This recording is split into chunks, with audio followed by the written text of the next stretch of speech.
Overthinking. Adakah anda pernah berfikir seperti ini? Sentiasa berfikir tentang satu perkara berulang-ulang, selalu resah, gelisah tanpa henti. Overthinking. Adakah ini simptom depression atau otak yang cuba lindungi saya?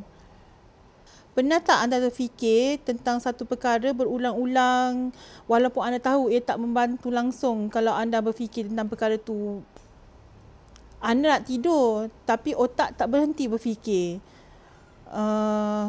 Anda nak fokus tapi fikiran entah ke mana-mana. Anda cuba bertenang tapi makin berfikir, makin sesak nafas.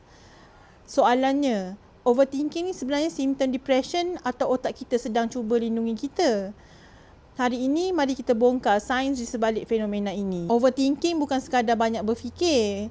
Ia adalah fikiran yang berulang tanpa solusi, tanpa henti yang buat kita penat sebelum kita dapat buat apa-apa. Ia datang dalam dua bentuk. Satu, rumination, iaitu mengulang kenangan lama ataupun kesakitan. Nombor dua adalah worrying, fikiran tentang sesuatu yang buruk yang belum berlaku tapi kita asyik terfikir-fikir akan kesan dan akibat sesuatu perkara tu. Masalahnya otak kita tak tahu bila nak berhenti. Adakah ia satu simptom depression? Ya.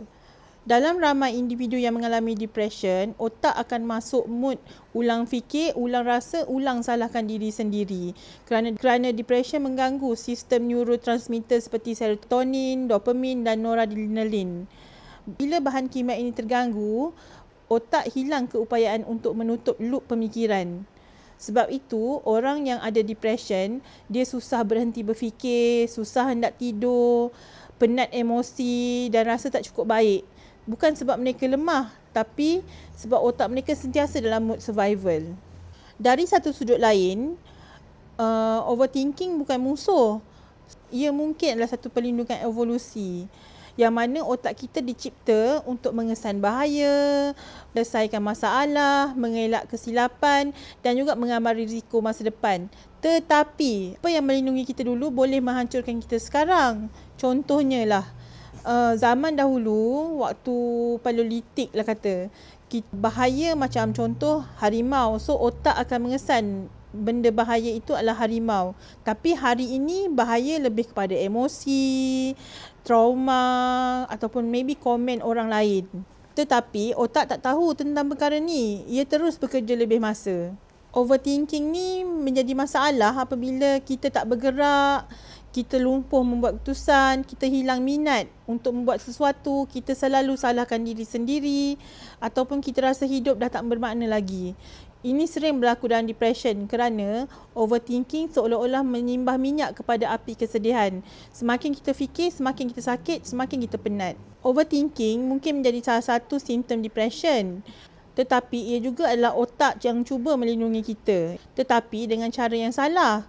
Depression buat otak terlalu aktif pada bahagian ancaman, kurang tenaga pada bahagian penyelesaian. Ini menyebabkan kita hilang fleksibiliti emosi. Otak bukan cuba menyusahkan kita, ia cuba menyelamatkan kita. Tetapi tersilap mekanisme. Jika anda sedang melalui fasa ini, anda bukan pelik, anda bukan rosak. Anda adalah manusia yang mana otak sedang berjuang. Dalam video akan datang, saya akan cuba dan saya akan tunjukkan cara untuk mengajar otak kita berhenti overthinking tanpa menindas emosi kita. Like, share dan subscribe supaya anda tidak terlepas episod seterusnya. Terima kasih kerana menonton. Jaga diri dan jaga otak anda. Bye.